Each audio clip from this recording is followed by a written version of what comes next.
Hello बच्चों, question of the day series में मैं आपके लिए एक जबरदस्त क्वेश्चन लेके आया हूँ। क्वेश्चन आपका लिमिट से है और एक क्यूट सा क्वेश्चन है, छोटा सा क्वेश्चन है। तो इसको हम फटाफट से सोल्व कर देते हैं। एक बार आप खुद से भी जरूर ट्राई करिएगा। तो इसमें बोला क्या है, इसमें ये बोला है कि limit x tending to one -1 की पावर ग्रेटेस्ट इंटीजर x, -1 की पावर ग्रेटेस्ट इंटीजर x। इस लिमिट को इवेलुएट करना है, सोल्व करना है। तो मैं आपको बता दूं, इसमें डायरेक्ट कभी भी आप 1 मत भर देना। मेरा इस क्वेश्चन में बताने का एक ही मकसद है, ग्रेटेस्ट इंटीजर में कभी भी डायरेक्ट लिमिट नहीं भरनी है।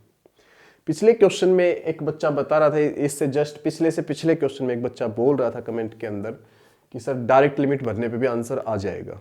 बेटा कई बार तुक्का लग जाता है, वैसे आंसर नहीं आता है। बता देता हूँ, ग्रेटेस्ट इंटीजर में फ्रैक्शनल पार्ट में कभी भी डायरेक्ट लिमिट मत भरो। अगर आपने डायरेक्ट लिमिट भर दी तो ये समझ लो गड़बड़ कर दी। जैसे अगर आप डायरेक्ट लिमिट भर रहे हो, आपने मान लो एक्स की जगह 1 भर दिया, तो 1 का ग्रेटेस्ट इंटीजर तो 1 आ गया, तो -1 की पावर 1 -1 आ गया, आपका आंसर -1 आ गया। और वैसे इस क्वेश्चन का आंसर है लिमिट डज नॉट एग्जिस्ट। इस क्वेश्चन का आंसर क्या है? Limit does not exist. छोटा पैकेट बड़ा धमाका। क्लियर है ना? इसको सोल्व करते हैं। LHL RHL से इसको सोल्व करेंगे और डायरेक्ट कभी भी लिमिट हम नहीं भरेंगे, ये बात पे आप ध्यान देंगे। तो मैं LHL लेता हूं सबसे पहले। LHL का मतलब क्या होता है? Limit x tending to 1 negative f of x। और फिर क्या करते हो आप? पुट करते हो x की जगह 1 माइनस h, और उस time limit s tending to 0 हो जाता है, s टेंडिंग टू 0 हो जाता है। और यहां पे आपका -1 की पावर ग्रेटेस्ट इंटीजर के अंदर 1 माइनस h हो जाएगा। अब आप समझ गए होंगे कि 1 में से हम थोड़ा सा कुछ पॉजिटिव घटा रहे हैं। s टेंडिंग टू 0 मतलब ये पॉजिटिव होता है। 1 में से थोड़ा सा कुछ घटा रहे हैं तो वो 1 से कम हो गया, और 1 से कम का जो ग्रेटेस्ट इंटीजर होता है वो 0 होता है। तो -1 की पावर 0 मतलब कि आपका LHL 1 आया। LHL बच्चों आपका 1 आया। इसको तुम शॉर्टकट भी सोच सकते थे, हालांकि मैंने ये बोर्ड एग्जाम में हम क्वेश्चन को सोल्व करते उस मेथड से करवा दिया। शॉर्टकट कैसे सोचते वो सुनो, आप डायरेक्ट क्या सोचते वो सुनो।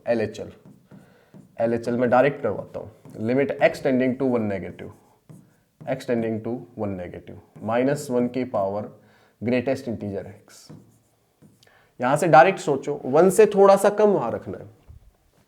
डायरेक्ट लिमिट ये नहीं भरनी है, मैं LHL की बात कर रहा हूं।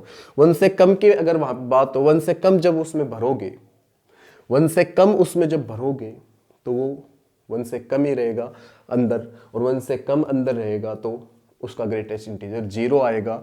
तो -1 की पावर 0 आपका 1 होगा। मैं इस लिमिट की मना कर रहा था कि 1 आपको डायरेक्ट नहीं भरना चाहिए। LHL RHL से सोल्व करना चाहिए जब भी ग्रेटेस्ट इंटीजर आए। जी सर। RHL की अगर मैं बात करूं, तो RHL में हम क्या करेंगे भैया? RHL में हम limit x tending to 1 positive लेंगे, और आपका -1 की power greatest integer x function है। अब आप खुद सोचिएगा, जब 1 से बड़ा कुछ भी डब्बे के अंदर रखोगे, 1 से बड़ा जब भी डब्बे के अंदर तुम रखोगे, जस्ट 1 से बड़ा, तो डब्बे के अंदर रखोगे तो वो 1 आएगा, सोल्व करके ऊपर 1 आएगा, और -1 की पावर 1 -1 होगा। तो जो बच्चा कमेंट के अंदर बोल रहा था कि सर ग्रेटेस्ट इंटीजर में डायरेक्ट लिमिट भर दो, उसके लिए बेटा ये क्वेश्चन है। अगर आप डायरेक्ट लिमिट भर रहे हो तो बहुत बड़ी गड़बड़ कर रहे हो। इसमें LHL आपका 1 आ रहा है, RHL आपका -1 आ रहा है। LHL not equal to RHL, limit does not exist. तो ये था आपका क्वेश्चन। छोटा पैकेट बड़ा धमाका। अच्छा क्वेश्चन था। मैं डेली अच्छे क्वेश्चंस के साथ आता हूं। नेक्स्ट डे किसी एक नए क्वेश्चन के साथ मिलते हैं question of the day series में। ओके भाई।